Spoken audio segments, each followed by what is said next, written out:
My name is Bill Ginther. This is my wife, Joan. We've been married for almost 46 years, and we have 4 children. So we moved here from Saskatoon about 2.5 years ago, and have been a part of this church for almost that long. Well, I grew up in an old-fashioned Mennonite home, actually a birth daughter in Saskatchewan. Our family, it was really important for us to be part of church life. It was just something we did. There was no exception. Every Sunday was there.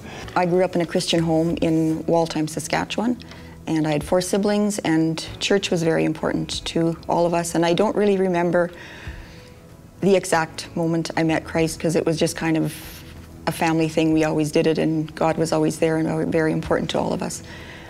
It's always amazing to me how the Lord opens doors. They're always open, but we're not always seeing that they're open, and we're not willing to go through them. And when the whole issue of the Syrian crisis started coming home to Lethbridge, one of the things I thought, I could do something, and that was to start to gather furniture. So I gathered furniture for families that were then planning to come, have since come. And so we gathered furniture until we ran out of space. So, after thinking we've got to do more, and I kept saying to Joan, there's got to be more we can do.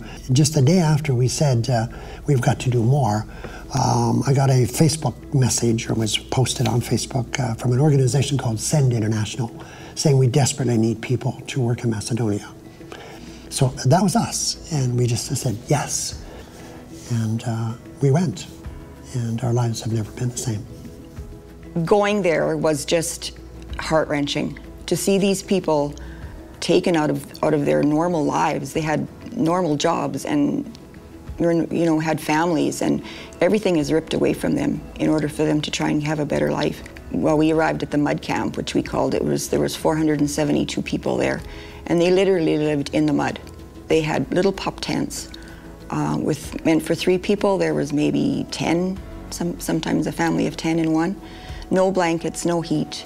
Yeah, I don't know. I just have never seen anything like that before. And this was one small camp of thousands and thousands of people that have no place to go and no place to call home. The heart-wrenching thing for me was to hear the line which I heard too often, "I'm just losing hope. I feel hopeless." And then to pray with them and to instill some hope in them and ask them, or have them ask you, could you pray for us? So we'd form a circle in the middle of this mud camp and holding hands and praying. And I'll never forget the hugs. They would just literally wrap their arms around you and sway back and forth. I know one young fellow by the name of Ibrahim said to me one day, "I just have no hope at all."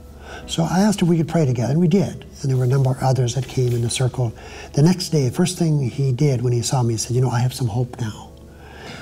The encounter with God that happened for us, being obedient to a call, saying that, God, you've asked me to do this.